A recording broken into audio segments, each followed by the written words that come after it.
Olá você, seja muito bem-vindo a mais um comentário da lição. Quarta-feira, meu povo, é dia do momento hipertexto. Mas, antes disso, meu nome é Ismael e eu sou seu anfitrião da lição dos jovens. Então, pegue essa lição, pegue a sua Bíblia e me acompanhe neste comentário porque essa lição tá muito top. E eu quero convidar você mais uma vez a se inscrever aqui no canal, a ativar o sininho, a comentar, a compartilhar. Porque se o canal tem te ajudado a entender um pouco mais sobre a lição dos jovens, sobre a identidade adventista, também com certeza irá ajudar mais pessoas a conhecerem sobre essas coisas.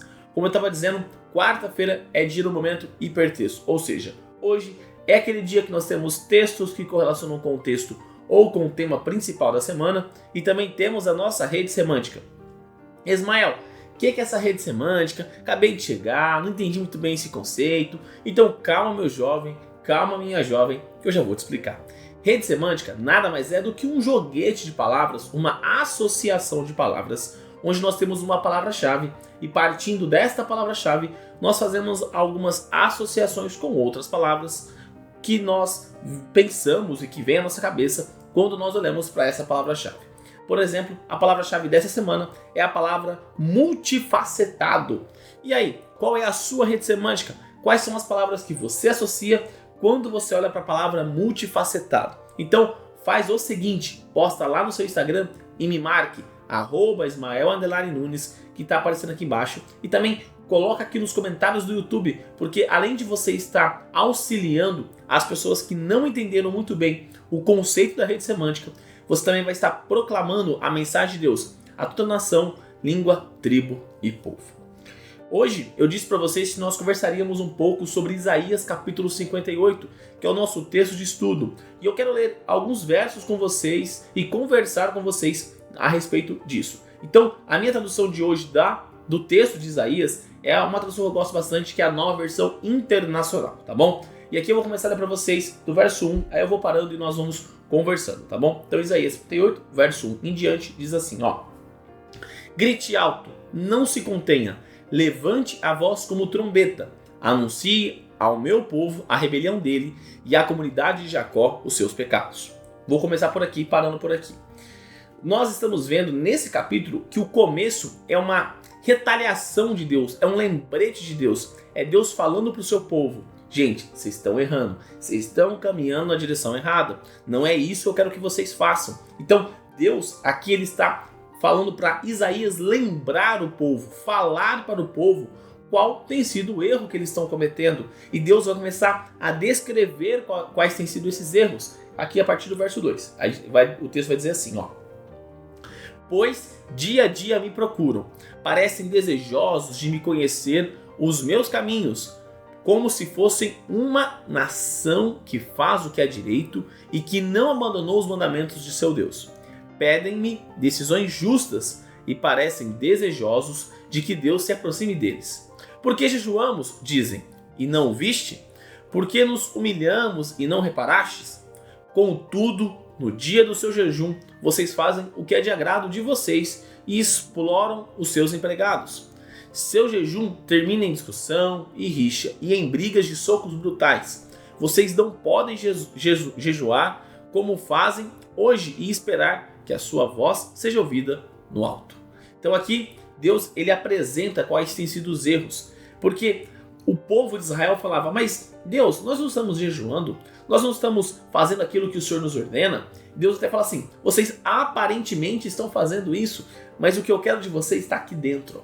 Aqui dentro vocês não estão guardando. E aqui nós podemos fazer uma aplicação maravilhosa na nossa vida, assim, muito bem direcionada. Nós podemos ser cristãos exteriormente e falarmos, Deus, o Senhor não está vendo que eu estou devolvendo dízimo, que eu estou ofertando, que eu estou indo na igreja, que eu estou dando estudo bíblico. Deus fala assim, eu estou vendo isso. Mas está errado, não é assim. Você está fazendo de forma exterior, mas lá dentro no seu coraçãozinho não mudou nada, você não aceitou eu. Você está saindo no soco comigo, você está brigando comigo, você está fazendo o que te agrada, não o que me agrada. Então, essa era o mesmo caminho que a nação de Israel estava cometendo lá atrás e que muitos de nós cometemos nos dias de hoje. Nós queremos que Deus se adeque à nossa direção e não que nós nos adequemos à direção de Deus. Então Deus fala assim, Isso não dá certo. Você não pode reclamar das consequências disso, porque não é isso que eu quero. Eu quero que você se adeque a mim, e não que eu me adeque a você. E aqui vamos continuar. Será que é esse o jejum que escolhi? Que apenas um dia o homem se humilhe, incline a sua cabeça como um junco e se deite sobre pano de saco e cinzas? É isso que vocês chamam de jejum? Um dia aceitável ao Senhor? O jejum que desejo não é este: soltar as correntes da injustiça, desatar as cordas do jugo e pôr em liberdade os oprimidos e romper todo o jugo? Não é partilhar sua comida com o faminto, abrigar o pobre e desamparado, vestir o nu que você encontrou e não recusar a ajuda ao próximo?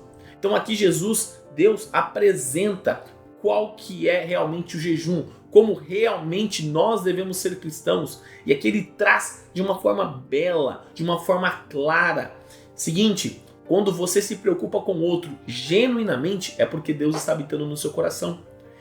O João vai escrever na primeira carta dele que aquele que não ama não conhece a Deus, porque Deus é amor. Então, se eu conheço a Deus, eu amo. E se eu amo o meu semelhante, eu amo o meu próximo, eu cuido dele. Isso, consequentemente, vai mudar a minha forma de me relacionar com Deus, a minha forma de me relacionar com o próximo, a minha forma até de se relacionar comigo mesmo. Então, é importante nós compreendermos que Deus está dizendo: eu quero uma mudança de dentro para fora, uma mudança real. Eu não quero que você faça as coisas por fazer. Eu quero que você sinta e aí viva de acordo com esse sentimento, porque você me aceitou como seu Salvador, você vai viver de acordo com isso. Então, é essa a explicação que Deus está fazendo aqui para a nação de Israel, relembrando eles que eles estão caminhando em direção errada. Continuando o texto: aí sim a sua luz irromperá como alvorada, e prontamente surgirá a sua cura, a sua retidão irá adiante de você, e a glória do Senhor estará na sua retaguarda. Aí sim você clamará ao Senhor e ele responderá. Você gritará por socorro e ele dirá: aqui estou. Se você eliminar do seu meio o jugo opressor, o dedo acusador e a falsidade do falar, se com renúncia própria você beneficiar os famintos e satisfizer o anseio dos aflitos, então a sua luz despontará nas trevas e a sua noite será como meio-dia. O Senhor o guiará constantemente, satisfará os seus desejos numa terra ressequida pelo sol e fortalecerá os seus ossos. Você será como um jardim bem regado, como uma fonte cujas águas nunca faltam. Seu povo reconstruirá as velhas ruínas e restaurará os alicerces antigos. Você será chamado de reparador de muros, restaurador de ruas e moradias. Aqui eu quero parar nesse aspecto, porque nós já estamos chegando quase no fim do capítulo. Aqui, Deus ele fala algumas coisas interessantíssimas que o texto vai trazer. Por exemplo, ele vai dizer: aí sim, se você realmente viver a essência do evangelho, aí sim eu vou ver você. Aí sim a luz irromperá. Aí sim você vai estar realmente no caminho que eu quero. Aí sim você vai estar sendo um cristão. Não é fazendo as coisas, mas é vivendo as coisas essencialmente dentro do seu coração. Aí sim, o que sair, o que exteriorizar, aí sim é cristão. Aí sim é um verdadeiro filho meu. Então Deus está dizendo que tem uma forma condicional. Somente Deus irá nos ouvir, somente Deus irá atender os nossos pedidos se nós caminharmos em sua direção. Porque pense comigo, se eu estou caminhando numa direção de morte, Deus não vai me abençoar, porque Ele não quer que eu morra eternamente, Ele quer que eu seja salvo eternamente. Então Ele não vai derramar as suas bênçãos na minha vida se eu estiver caminhando numa direção de morte eterna. Agora, se eu começar a ouvir, prestar atenção e viver de acordo com a palavra dEle, aí sim, Deus vai começar a derramar as bênçãos na minha vida, porque aí sim Ele vai me ouvir, aí sim Ele vai chegar perto de mim, aí sim Ele vai querer que eu continue naquele caminho. Então, é uma consequência de algo que nós precisamos viver. Perceba isso, nós somos salvos única e exclusivamente pela graça. Mas lembre, nós somos julgados pelas nossas obras, e as obras, por si só, sem a graça, não servem para nada. Tá? Então eu preciso aceitar Jesus e viver de acordo com o que Ele fala que é certo, tá bom? Então aqui esses condicionais que trazem aqui que você vai ser reparador de muros, restaurador de ruas, é porque nós realmente seremos aquelas pessoas que verão o mundo desmontando, o mundo caminhando em direção às trevas, e nós seremos a luz do mundo. Nós falaremos, não gente, é pra cá. Deus está chamando a gente pra cá, é pra cá, não é pra lá. Então façam isso, ajam dessa forma. Mas por quê? Porque a nossa essência está ligada com o Pai, porque nós estamos vivendo de acordo com o que Ele quer. Porque nós somos criaturas miseráveis, pecadores que não servem para absolutamente nada. Mas mesmo assim, Cristo morreu por nós e está nos dando a oportunidade de salvação. Então, a salvação precisa ser vivida e sentida. Eu preciso aceitar e viver de acordo com isso. E é exatamente isso que Jesus está dizendo aqui. É exatamente isso que Deus está falando para o seu povo. Saiam de achar que é só o exterior que importa. Não, é o interior e o exterior é uma consequência. E aqui nós chegamos no final do capítulo que eu quero para vocês aqui. Vai dizer assim, ó. Se você vigiar os seus pés para não profanar o sábado e para não fazer o que bem quiser em meu santo dia, se você chamar delícia o sábado e honroso o santo dia do Senhor, e se honrá-lo, deixando de seguir seu próprio caminho, de fazer o que bem quiser, de falar futilidades, então você terá no Senhor a sua alegria, e eu farei com que você cavalgue nos altos da terra e se banqueteie com a herança de Jacó seu pai, pois é o Senhor quem fala. Aqui esse texto do verso 13 e verso 14 são versos muito conhecidos.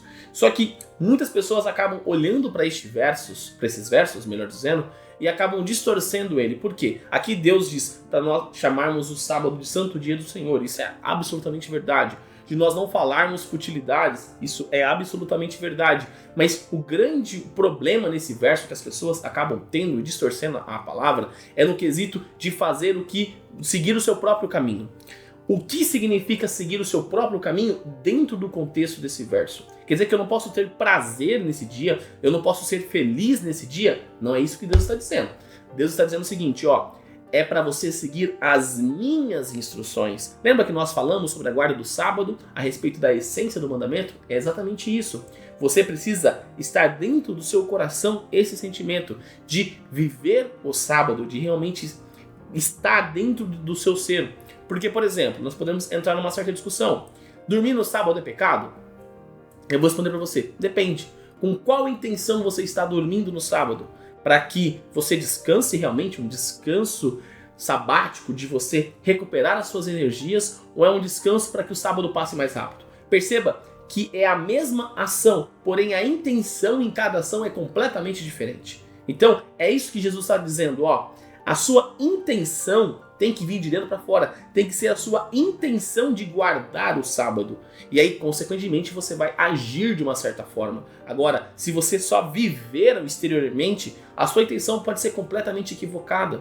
E aqui nós podemos entrar em vários aspectos sobre seguir os seus próprios caminhos, de ser felizes. Nós podemos falar, por exemplo, sobre uma relação sexual que existe entre o marido e a esposa. Isso pode no sábado, isso não pode no sábado, porque é meu interesse. Não, sem problema nenhum, você pode tranquilamente ter relações sexuais no sábado. Adão e Eva casaram na sexta-feira, lembre-se disso. Então eles tiveram relações sexuais no sábado. Então é importante nós entendermos esses aspectos do que Deus realmente está dizendo neste verso. Deus não está dizendo exatamente das nossas ações, e sim do nosso interior. Porque se a minha essência é guardar o sábado na sua totalidade, no quesito que eu entendo o que é realmente o sábado, o que ele importa, e que isso é de dentro para fora, eu consequentemente irei guardar o sábado da forma correta. Eu vou evitar algumas coisas, eu vou fazer outras coisas, eu vou dedicar o meu dia para o Senhor, não como ação para ser salvo, mas porque eu fui salvo, eu vou viver desta forma. Então aqui é um grande panorama do capítulo 58.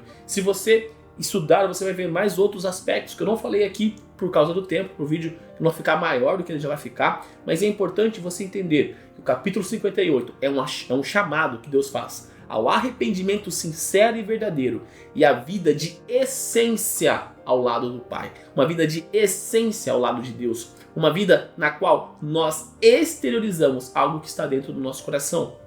E se nós não temos Deus dentro do nosso coração, nós teremos Satanás dentro do nosso coração. E as nossas obras serão somente fachada. Agora, se Deus está dentro do nosso coração, as nossas obras serão consequências do amor de Deus que está dentro do nosso peito. E neste momento, eu convido você a fechar os seus olhos e orar comigo. Querido amado Deus, obrigado, Pai, por mais um dia. Obrigado, Pai, pela oportunidade que o Senhor nos dá de estarmos vivos, meu Pai, de estarmos na sua santa presença. Gratos somos, pois o Senhor nos dá a oportunidade mais uma vez de falarmos ao Senhor, meu Pai, de estudarmos a sua palavra. Pai, olhamos de uma forma rápida e simples para o capítulo 58, na qual o Senhor deu muitas lições para o povo de Israel e lições para nós, meu Pai. Pai, nos auxilie, nos dê força e sabedoria para vivermos de acordo com a Tua vontade, Pai. Guardarmos o sábado de acordo com como o Senhor quer, na essência do nosso ser.